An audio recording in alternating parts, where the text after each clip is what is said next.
I was widowed at 34. My husband died in an accident.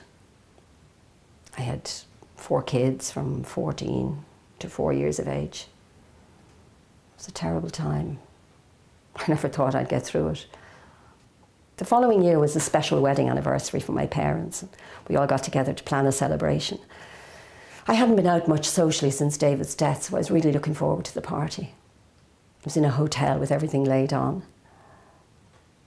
By the end of the night, I'd had a few drinks all right, but I wasn't drunk. A bit fuzzy, merry. I took a lift home with a family friend that I'd known since I was 19 or 20. There's no easy way to say this, but he dropped everyone else in the car off first and insisted on seeing me to the door and pushed his way in behind me.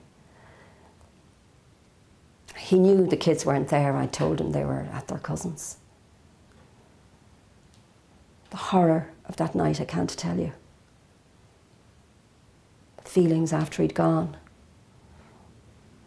Shame. Rage. And worst of all, total helplessness. God forgive me, but it was worse than David's death.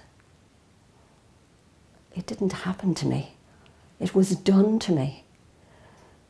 I knew immediately there was nothing I could do about it. I couldn't put my family and friends through a public court case. Everyone always knows who you are by the end of it. I just couldn't do it.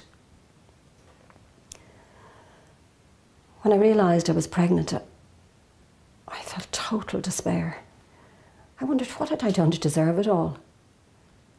My whole sense of who I was seemed to fall apart. I finally told a friend the whole story. And it was with her help and organising the abortion that kept me together over the next few weeks.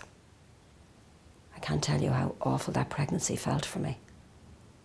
To be pregnant from that night.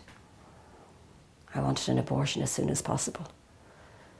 But it took huge organisation of family and kids and endless lies because no one knew. I hated that. I couldn't have got through it without my friend. I felt enormous relief after the abortion and even felt positive enough to feel that I could pick up the pieces and move on. But the next few weeks were hell. It was like I'd made this awful mess and I was piling lie on lie to cover up. That it was all somehow my fault.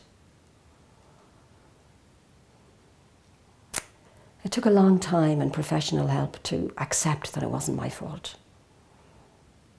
And to realise that I'd lose and my kids would lose if I didn't find a way to move on from this.